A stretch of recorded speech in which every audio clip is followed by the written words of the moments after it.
Vieną dar. Irgi apie armijos, atsiprašau. Kažkas užėjo man. Pasaulis. Naujieji pasauliai. Raudonoji armija atvyko sunkiai ginkluota, sutramdė gretimas žemės fabrikais ir mašinomis, kurių pridygo it grybų drėgname miške. Jų kalba įsišaknijo ir suskambo naujajame pasaulyje.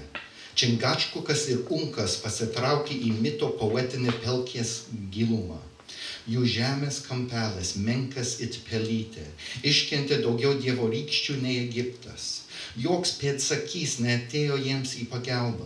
Kolaborantai slapstėsi pastogėse, vietinius sėmė, purtė kaip erkės nuo medžių. Kai kurie spruko iš liepsnojančių žemynų, perplaukė šėlstančių mūšą, išsilaipino naujesniame pasaulyje, kur tėvai skaitė Fenimorą Cooperį savo vaikams, laisvai siaučiantiems po laukinius miškus. Aš būsiu Unkas, tu Čingačkukas. Nešauk į raudonskvernį, kol nepamatysi jo akių baltymų.